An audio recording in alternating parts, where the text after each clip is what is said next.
Marcos capítulo 5, vamos ler do verso 1 ao verso 20. Mas antes de mais nada, eu quero pensar com vocês aqui. Todos nós conhecemos essa narrativa bíblica. Aqui na minha Bíblia, que é a tradução ARA, Almeida Revista Atualizada, traz sobre título A Cura do Endemoniado Gerazeno. Todos nós conhecemos também como o endemoniado de Gadara, ou Gadareno.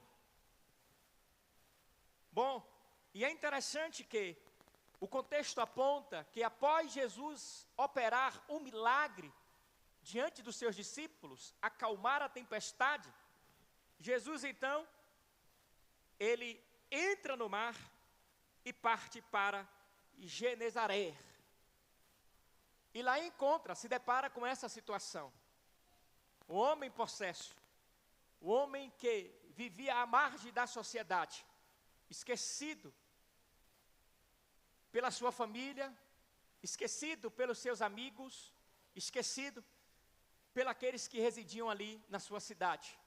Bom, não tinha como então acolhê-lo diante da sua condição social que ele se encontrava. Ele se cortava, ele gritava montes afora, ele vivia no cemitério, entre os sepulcros, e de fato, sobre ele existia uma legião de demônios, que o tomava. Ninguém conseguia deter, ninguém conseguia parar, ninguém conseguia colocar uma algema nele, uma corrente nele, em suas mãos, que ele rompia.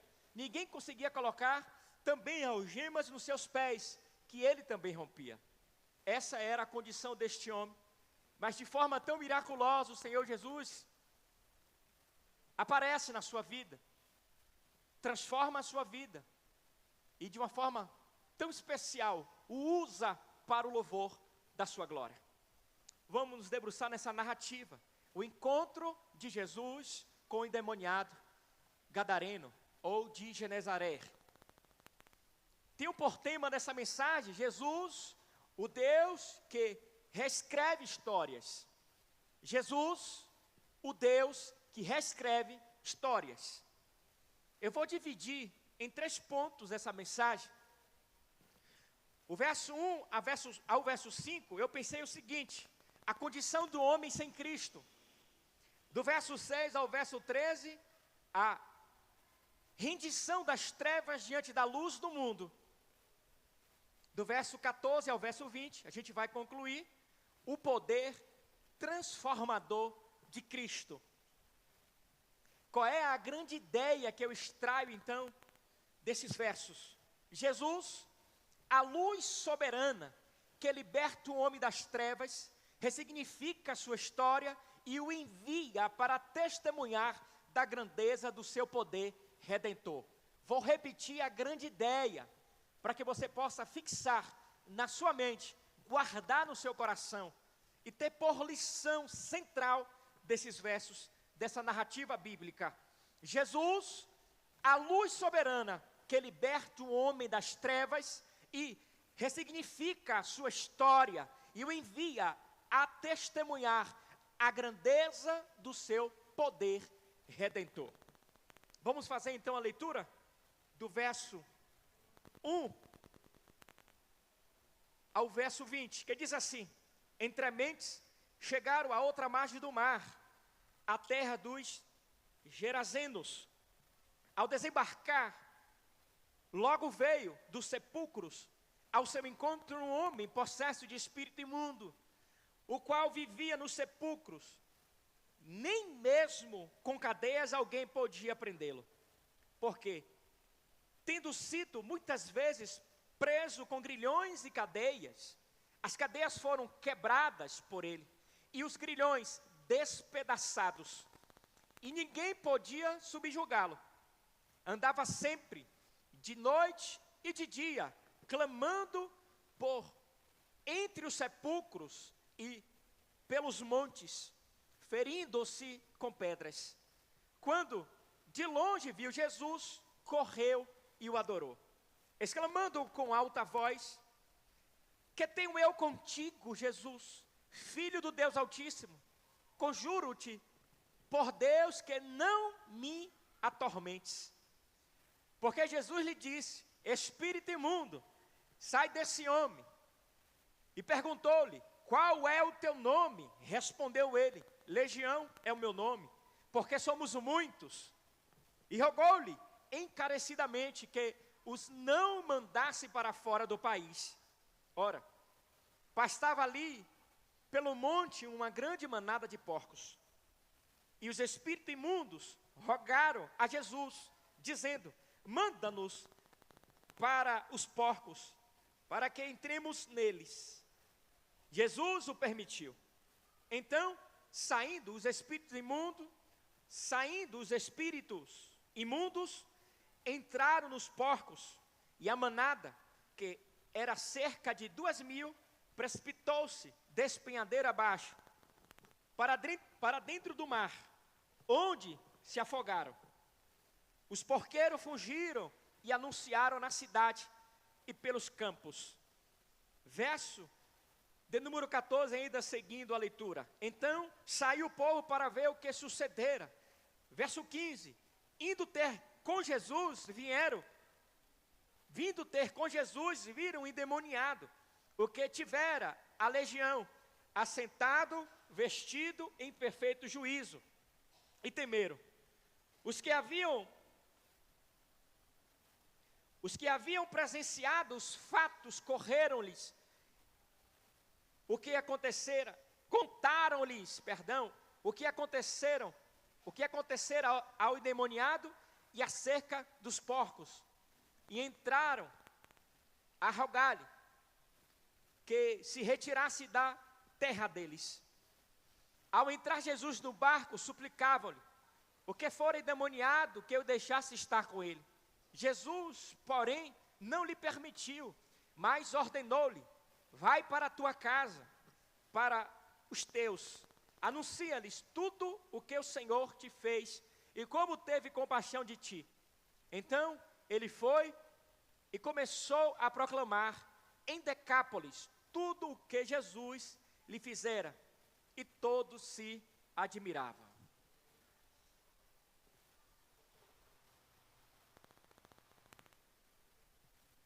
Que o Senhor aplique a sua palavra em nossos corações.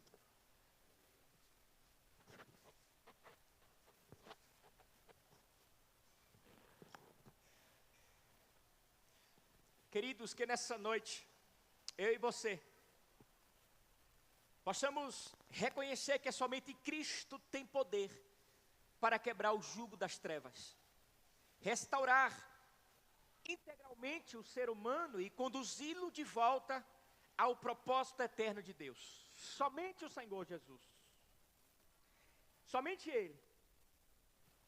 E é interessante que, ao contemplarmos sua autoridade libertadora e sua graça transformadora, entreguemos a Ele cada área marcada por opressão, medo, culpa ou desordem, permitindo que, queridos, o nosso Senhor Jesus, que a sua luz penetre, cure, alinhe e santifique todo o nosso ser para o louvor da sua glória. E que, alcançados por esta obra redentora, vivamos como discípulos fiéis e missionários, testemunhando com palavras e atitudes a nova história que o Senhor reescreveu em nós, para a glória daquele que nos tirou das trevas para a sua maravilhosa luz. Muito bem, queridos irmãos, a primeira coisa que eu quero ver com vocês aqui é a condição deste homem que não tem Cristo como seu único e suficiente Salvador. Perceba, queridos irmãos, que quando Jesus sai do mar da Galileia, sai do barco e vai em direção a Genezaré, é interessante que este homem que sai do sepulcro vai ao seu encontro. E quem era este homem? O homem Diz o verso 2, era possesso de um espírito imundo.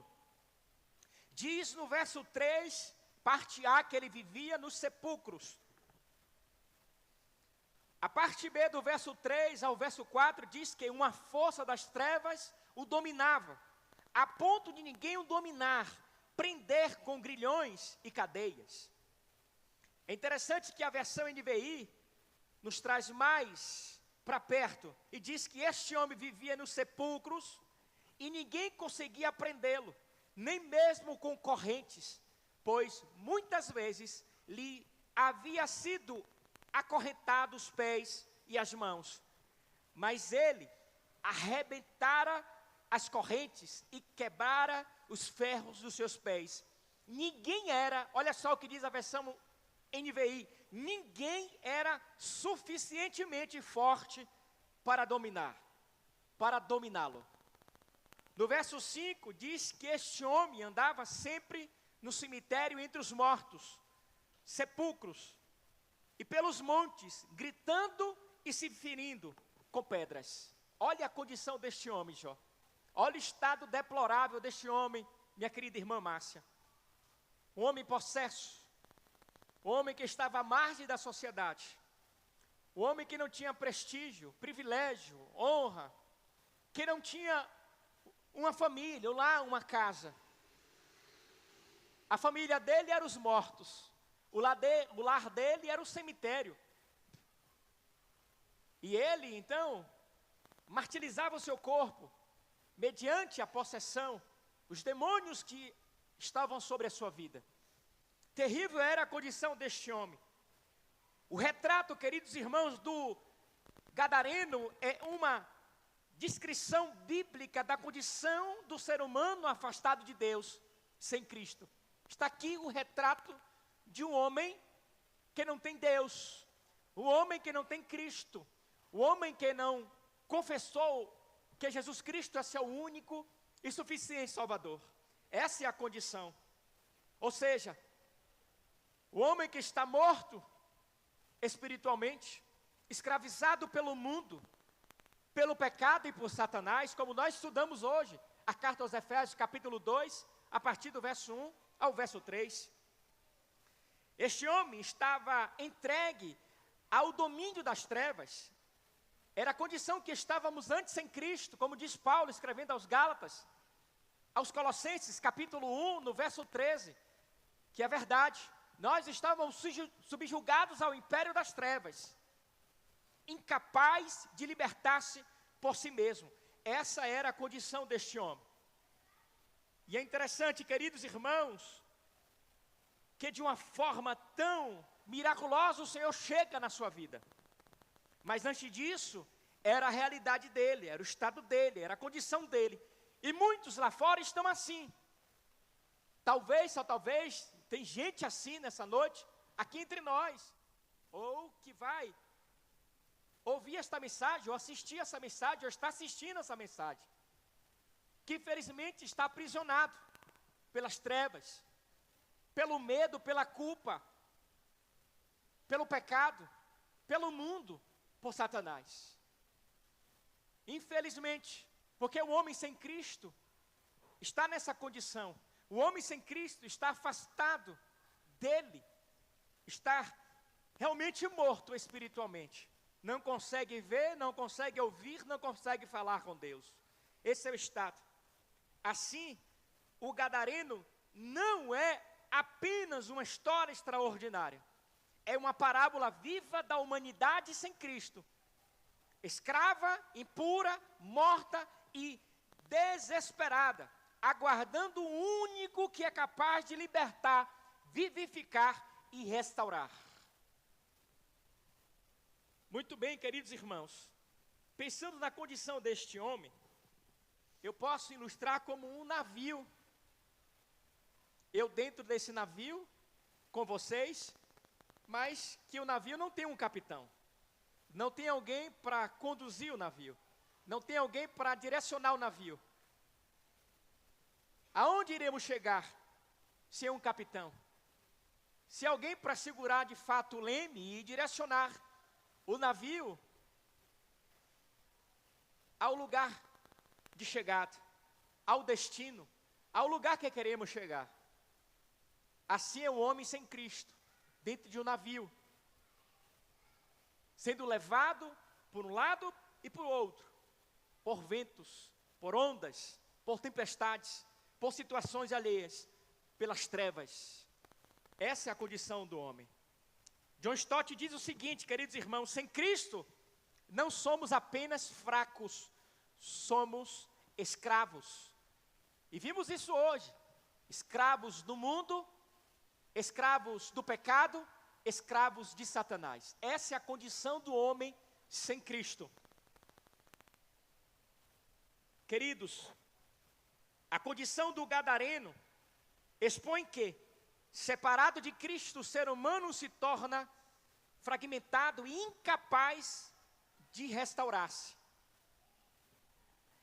Somente a presença do Filho de Deus penetra nossos abismos e rompe cadeias que nenhum esforço humano se desfaz, consegue se desfazer, nada. A força do nosso braço, nosso intelecto, nossa capacidade, não conseguimos de fato romper com as trevas. Somente o Senhor Jesus, somente Cristo, somente Ele é que pode restaurar, recompor o homem de forma miraculosa, para louvor da sua glória. Olha a condição dele, irmãos. Que condição deplorável. Possesso, vivendo nos sepulcros, no cemitério, entre os mortos. Ninguém conseguia prendê-lo. Ninguém conseguia detê-lo. O homem que estava subjugado às trevas, aos espíritos imundos. O homem que estava gritando cemitério afora, montes afora, e se ferindo com pedras. Segundo ponto da mensagem, vem agora o desdobramento na vida deste homem. A rendição das trevas diante da luz do mundo. Percebam, queridos irmãos, que de longe, diz o verso 6, que ele avistou o Senhor Jesus e correu em direção ao Senhor Jesus. Quando ele chega diante do Senhor Jesus, ele adora. Vai entender. O homem possesso, longe de Deus, morto espiritualmente, consegue adorar o Senhor Jesus. Queridos, aqui não é uma adoração legítima, genuína, verdadeira. Porque como Tiago diz também, escrevendo lá no capítulo 2, verso 19, que os demônios creem e estremecem. E aqui a crença deles não é para salvação, não é uma crença salvífica. Assim também essa adoração não é legítima, verdadeira, genuína, do coração. Porque para adorar ao Senhor de coração, com verdade, com sinceridade, o Senhor Jesus falou para a mulher samaritana, só pode adorar a Deus em espírito e em... Os demônios não conseguem, este homem então possesso também não. Então a adoração dele aqui, dico, foi uma adoração que de fato não alcançou o coração de Jesus, do Senhor Jesus. Redentora, não foi uma adoração redentora, mas houve um reconhecimento dele, inevitável, da soberania do Filho de Deus. Quando ele diz e exclama em alta voz no verso 7, que tenho eu contigo, Jesus, Filho do Deus Altíssimo. Então ele reconhece, ele confirma aqui, Samick, a cristologia que há no texto. Ele confirma aqui que Jesus, Cristo, é o Filho de Deus, que Cristo é o Senhor e que diante dele, o inferno treme, se prostra, se rende. Perceba que há um pedido: conjuro-te por Deus que não me atormentes. E é interessante que aquele que atormenta o homem pede para Jesus não atormentá-lo. Vai entender as trevas. Bom, não precisamos nem entender. Por isso, queridos irmãos, há um reconhecimento aqui deste homem possesso, que Jesus é o Filho de Deus, e que diante dele, ele deveria se prostrar, deveria adorar, deveria exaltar o seu santo nome. Mas, tudo isso superficial, porque não há verdade, não há legitimidade na adoração deste homem que está possesso. Perceba, queridos irmãos, no verso 8 que Jesus diz: espírito imundo, sai deste homem. Espírito imundo, sai deste homem. E aí, vem então o verso 9. A pergunta do Senhor Jesus: qual é o teu nome? Respondeu ele: Legião é o meu nome, porque somos muitos. Alguns teólogos aqui, eles se deparam com uma questão. Acha que Jesus está dialogando com os demônios. Jesus não está. Jesus está perguntando o nome. O nome. Para trazer uma informação para aqueles que estão à sua volta.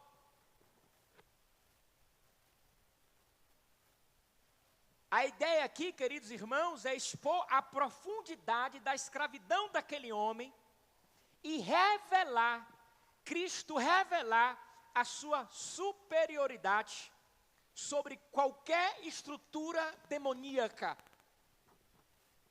Jesus pede para ele falar qual é o seu nome, e ele diz Legião. São muitos os demônios que tomavam aquele homem. Mas Jesus não entra em nenhum diálogo, simplesmente é para mostrar o grau terrível que aquele homem se encontrava. A profundidade de escravidão que ele estava, mas também para revelar a sua soberania, o seu poder, em mostrar que diante dele está o Deus Todo-Poderoso, a luz do mundo. Por isso que Jesus então faz isso. A legião, nome que expressa magnitude e complexidade da opressão, submetendo-se totalmente à palavra do Senhor, mostrando que não existe treva que resiste ao comando daquele que é a luz do mundo, como diz em João capítulo 8, verso 12. Jesus deixa claro que ele é a luz do mundo. Há um pedido desesperador dos demônios, pedindo que Jesus possa, assim como diz no verso 10, não tirar eles do país. E no verso 12, eles rogam para serem lançados em uma manada de porcos. Olha só que interessante. Este homem adora, possesso, verso 6.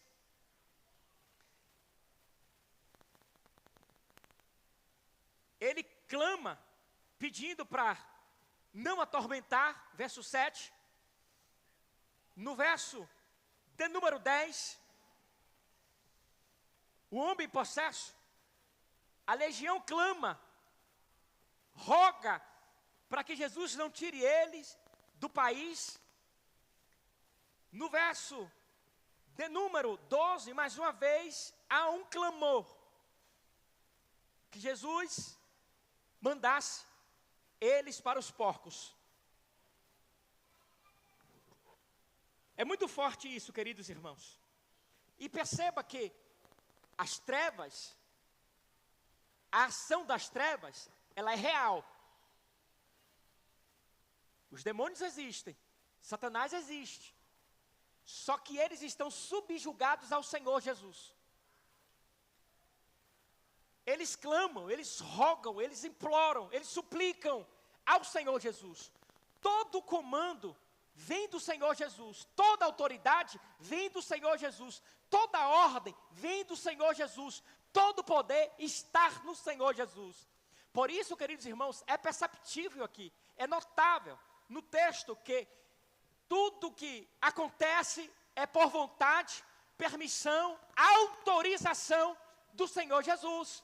Por isso que nós não podemos temer as trevas. Lógico, precisamos ter vigilância e usar as armas, né, espirituais para lutar contra as trevas. Porém, não podemos temer, porque estamos com aquele que é o Deus Todo-Poderoso, aquele que pode todas as coisas, que é imbatível, invencível, aquele que ordena, aquele que edita, aquele que controla todas as coisas. A luz de Cristo é e está na nossa vida, poderosa, soberana. E esta fé precisamos ter, queridos irmãos. E esta fé precisamos ter. Em João capítulo 1, no verso 5, diz que a luz resplandece nas trevas, e as trevas não prevalecem contra ela. Não tem como as trevas prevalecer contra a luz, porque Cristo é a luz do mundo. E nós somos os seus discípulos, somos beneficiados, contemplados com esta luz de Cristo na nossa vida. Ainda que as trevas se levantem, mas elas não têm poder para vencer, para derrotar, para neutralizar, parar Cristo, a sua luz, que é soberana. Que é soberana. Aqui Marcos demonstra que o reino de Deus não negocia com as trevas. Não há uma negociação aqui. Mas há uma expulsão. Na presença de Cristo, o caos se dobra, a opressão perde o poder e o inimigo abandona sua presa, porque quando a luz se manifesta, as trevas não prevalecem. As trevas não prevalecem. Se a gente pega aqui, irmãos, como de vez em quando temos queda de energia no nosso bairro, e em vez em quando a gente fica sem luz aqui na igreja, é interessante que nós usamos a luz do celular para iluminar. Só uma luz é suficiente para iluminar o nosso ambiente. Uma luz de um aparelho celular. Somente uma luz é suficiente. Agora imagine, queridos irmãos, o que está acontecendo nessa noite. Várias luzes acesas que iluminam e dissipam todas as trevas que há neste ambiente. Vocês conseguem ver alguma coisa escura? Vocês conseguem notar, perceber? Não, porque a luz que está iluminando esse ambiente está dissipando as trevas. Agora pense em Cristo, pense na luz de Cristo, pense que resplandece, brilha muito mais do que o sol, muito mais poderoso do que qualquer luz, energia solar. Pense então no poder soberano de Cristo se manifestando sobre as trevas. Aí agora eu olho para a sua família, para o seu esposo, para a sua esposa, para o seu filho, para o seu pai, para o seu neto, para o seu vizinho, para o seu colega de trabalho, e vejo de forma poderosa a luz de Cristo dissipando as trevas que há nele, que há nela. Você precisa crer nessa verdade, você precisa estimular essa verdade no seu coração, na sua mente. Você é luz, você é representante de Cristo, e você precisa assim dissipar as trevas pela pregação do Evangelho, por meio da sua vida, por meio do seu testemunho de vida. Seja luz, pois Cristo está em vós. Cristo é a luz que te ilumina para iluminar o mundo que está em trevas.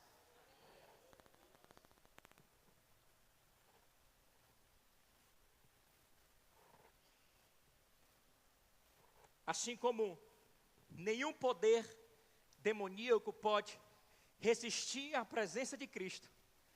Também hoje, irmãos, nenhuma estrutura de pecado, ideologia sóbria ou opressão espiritual permanece firme diante da luz do mundo que é Cristo Jesus. A vitória já foi conquistada, e o cristão vive a partir dessa realidade, da vitória conquistada por Cristo na cruz do Calvário. Por isso somos chamados a rejeitar todo pacto com as trevas, explícito ou sutil, e a caminhar na liberdade que Cristo já nos deu, na liberdade que Cristo já estabeleceu sobre a minha e a sua vida. Precisamos viver nessa liberdade, não com libertinagem, mas sendo servos de Cristo para resplandecer a sua glória no mundo. Que a luz de Cristo governe nossos afetos, que a luz de Cristo lidere, direcione, ilumine nossas escolhas, que a luz de Cristo venha em nossas convicções diárias para o louvor da glória dele. E por fim, verso 14 e 20, o poder transformador de Cristo.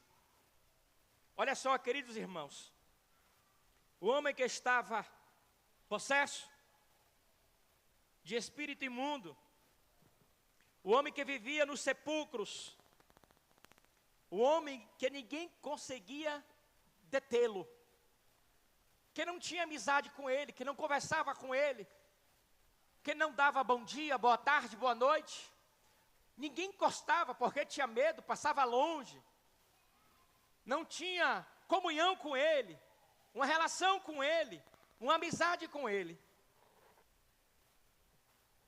Mas o Filho de Deus, aquele que veio buscar e salvar o que se havia perdido, o pecador, o Cordeiro de Deus que veio para tirar o pecado do mundo, a luz do mundo, a luz soberana, o Deus Todo-Poderoso, vai ao encontro daquele homem, quebrando todos os protocolos, todos os paradigmas, dissipando as trevas para alcançar uma vida e transformá-lo em um grande missionário para o louvor da sua glória. Perceba que, quando Jesus dá a ordem para os espíritos, a legião sair deste homem e ir para os porcos são, ou eles se precipitam, ribanceira abaixo, no mar. Verso 14, os porqueiros fogem daquele momento, saem daquele ambiente e correm anunciar pela cidade e pelos campos o que aconteceu. É interessante que, a parte B do verso, o povo veio ver o que aconteceu. Verso 15, quando o povo se depara com a situação, vê aquele homem transformado. Aquele homem que tivera a legião, estava agora assentado, vestido em perfeito juízo. O povo ficou atônico. O povo ficou alvoroçado. O povo ficou trêmulo, de boca aberta diante da manifestação do poder do Senhor Jesus na vida daquele homem. Só que é interessante, irmãos, que o povo veio se alegrar com a obra que Jesus fizera na vida daquele homem, ficaram entristecidos, porque perderam os porcos. O animal é mais valorizado do que o homem. E para os judeus, o porco era um animal imundo.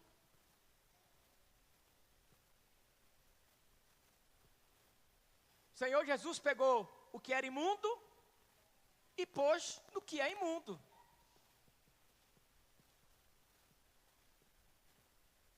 Mas eles não levaram em consideração. Pensaram no lucro que perderam.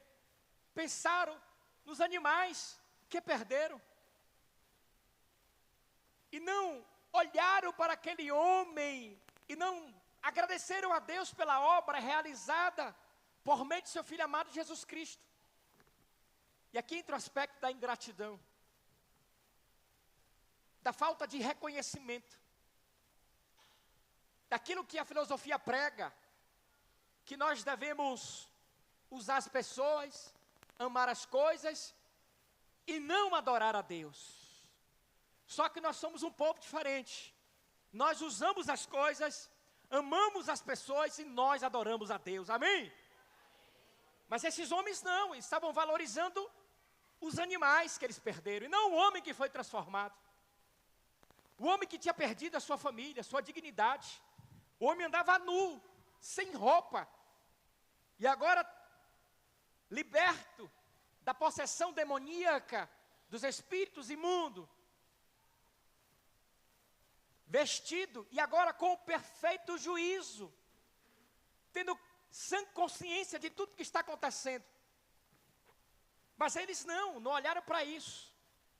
Meu irmão, minha irmã, tenha percepção nas coisas que Deus está fazendo. Tenha sensibilidade para ouvir a voz de Deus e entender que você deve ter um coração grato no tudo que Deus está fazendo na sua vida e por meio dela. Ou talvez a sua volta. É isso que nós precisamos ter. Sensibilidade, percepção, entendimento, compreensão. Não olhar para as coisas, valorizar as coisas e esquecer as pessoas. Tantas pessoas especiais, maravilhosas que Deus coloca na nossa vida e a gente passa desapercebido. A gente olha mais para outras coisas que não tem nada a ver e esquece de pessoas maravilhosas, incríveis que Deus está colocando na nossa vida para abençoar a nossa vida, de ser um com a gente, de somar com a gente, de contribuir com a gente, mas a gente olha mais para as coisas que não tem nada a ver. Cuidado com os porcos que você guarda no seu coração. Lembre-se, a pessoa precisa ser mais valorizada, amada, do que as coisas. Não esqueça disso. Cuidado. E aqui, irmã Cristina, estamos concluindo a campanha de missões nacionais. Aquele homem no verso 17, 18, porque queriam que Jesus saísse da cidade, verso 17, o verso 18. Jesus entra no barco e ele suplicava ao Senhor Jesus: deixe-me estar contigo, deixe-me estar com vocês, eu quero ir com vocês. Ele clama, ele suplica. A súplica dele, irmão Zé, ele não ora, mas ele suplica, que é uma oração também. Deixa eu ir com o Senhor, eu quero caminhar com vocês, eu quero estar com vocês. Mas Jesus diz, não. Verso 19. Porque a obra que eu tenho na sua vida é muito maior. Esses 12 aqui eu já tenho algo para a vida deles, estabelecido para a vida deles. Mas para você, eu vou lhe usar de maneira poderosa. Primeiro você precisa voltar para a sua casa, os seus precisam te ver. E olhar e falar assim, nossa, o que foi que aconteceu? O milagre que eu operei na sua vida. Perceba que Jesus valoriza a família. O quanto a família é importante. A família é projeto de Deus. E Jesus então restaura essa família, estilar essa casa. Não sei se o homem era casado, mas ele restaura a relação deste homem com a sua família. Não sei se ele era filho, se era pai, se era, enfim, neto, mas Jesus fala, volte para casa, volte para sua família. E Jesus restaura o lar dele, a casa dele, a comunhão dele com a sua família. Talvez uma família envergonhada, uma família que menosprezou, que deixou de lado, que não quis relacionamento com ele, que tinha medo dele. Que as pessoas chegavam da cidade para reclamar, que ele batia, que ele jogava pedra, que ele xingava, que ele fazia isso, aquilo, outro. Pense numa família envergonhada. Talvez uma família desesperançosa, porque o homem estava lá, há tempos, no cemitério, aprisionado pelas trevas. Ou talvez uma família que pedia socorro, ajuda. E de repente vai ele e bate na porta para voltar para casa. Mas o que me chama a atenção aqui é que Jesus fala: não, você não vai com a gente. Você vai voltar para casa, verso 19, para os teus. Anuncia-lhes tudo o que o Senhor te fez. E como teve compaixão de ti. Anuncia. E ele foi e começou a proclamar em Decápolis. Gente, o que o Senhor fez na vida dele foi algo glorioso. Muito maior do que ele pensou e imaginou. Lógico que ele queria ir com o Senhor Jesus, mas ele esqueceu que Jesus é onisciente, né? Onipresente, estar com os discípulos lá e estar com ele também em Decápolis. Ele não sabia. E Jesus usa ele como esse missionário para abençoar sua família e abençoar a todos de Decápolis. Mais de 9 cidades. Este homem foi usado para anunciar a grandeza do poder de Jesus. O evangelho transformador. Como diz o Senhor Jesus, e João registrou isso, no capítulo 8, verso 32, conhecereis a verdade, e a verdade vos libertará. Vos libertará. No capítulo 8, no mesmo capítulo, verso 36, diz o Senhor Jesus: se o Filho, pois, vos libertar, verdadeiramente sereis livres. E esse homem foi liberto, transformado, teve a sua vida restaurada, a sua história reescrita, e de forma poderosa se tornou um grande missionário para fazer missões em Decápolis. Foi usado de maneira extraordinária para anunciar as grandezas do Senhor Jesus, a compaixão do Senhor Jesus, o poder transformador de Jesus, aquilo que o Senhor Jesus operou na sua vida, foi removido das trevas para a sua maravilhosa luz, para assim anunciar as virtudes de Deus, as virtudes de Cristo, para assim alcançar, assim como ele foi alcançado pela luz, alcançar outros pelo seu testemunho de vida. E Deus quer fazer isso com você também, meu irmão, minha irmã. Não podemos ficar acomodados, sentados em um banco da igreja, ficando entre 4 paredes. Precisamos proclamar essa verdade, precisamos viver essa verdade. O mundo já está cansado de falácia. Falamos de amor, falamos de misericórdia, falamos de paz, falamos de alegria, mas precisamos viver essa verdade. Não podemos ser somente ouvintes, como diz Tiago, mas precisamos ser praticantes dessa verdade. Cristo precisa transparecer por meio da minha e da sua vida. Cristo precisa resplandecer a sua glória, a sua luz por meio da minha e da sua vida. Você não pode se acomodar, você não pode se contentar, você não pode viver uma vida cristã medíocre. Você é discípulo, você é discípula.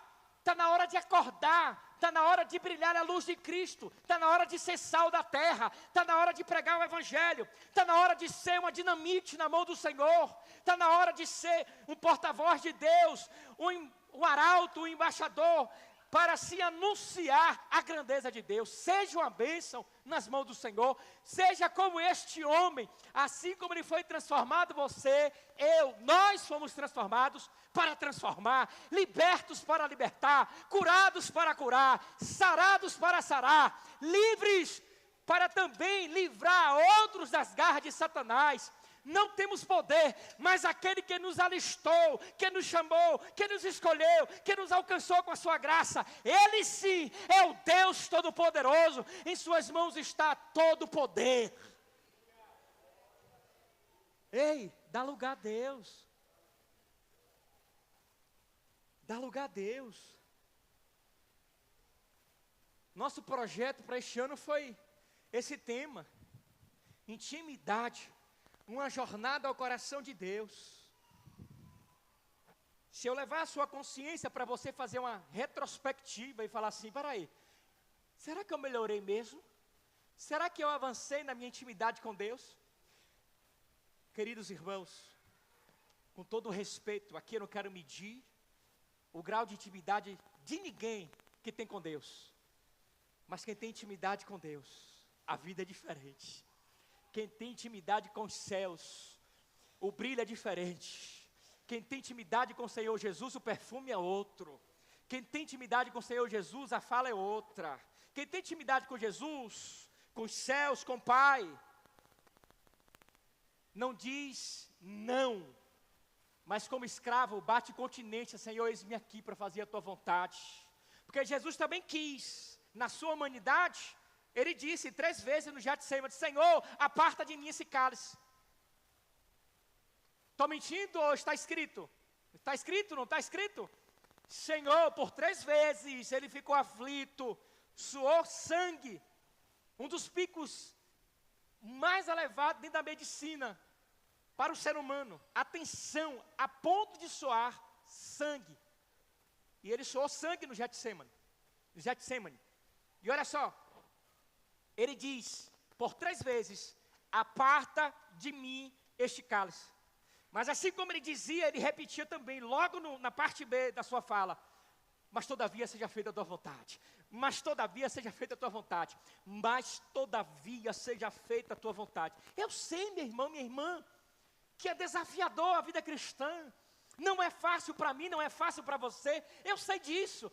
Se possível, clamaríamos também: Senhor, aparta de mim esse cálice. Ei, mas quem quer viver uma vida piedosa, quem quer viver em intimidade com Deus, quem quer profundidade, quem quer brilhar a luz de Cristo, resplandecer a sua glória, ser sal, vai sofrer, vai passar por momentos difíceis, vai enfrentar luta. Jesus deixou claro em João capítulo 16, verso 33, no mundo, mas ele diz o quê? Tem o quê? E ele aponta para ele: eu venci o mundo. E o apóstolo Paulo escreve em Romanos capítulo 8, verso 37, que em Cristo Jesus somos mais que vencedores. Ei, missionário, ei, missionária, bora meter a mão no arado e trabalhar, produzir, falta pouco. Semeia no reino, não aqui na terra, no reino, é no reino. Tenha a mente de Cristo e olhe para Cristo. Busque as coisas do alto, pense nas coisas do alto. Vamos planejar a eternidade, não aqui somente. É importante planejar, mas muito mais ainda planejar a eternidade. Enquanto a gente olha para baixo, continua olhando para baixo, nosso coração está aqui. E onde está o nosso coração? Está o nosso. Mas quando a gente olha para lá cima, pensa nas coisas de cima. Colossenses, capítulo 3, verso 1 e 2. Olha para as coisas do alto, busca as coisas do alto, e pensa nas coisas do alto. A gente semeia no reino, e é lá onde está o nosso coração, no reino, na vida eterna, em Cristo Jesus. Que Deus nos abençoe.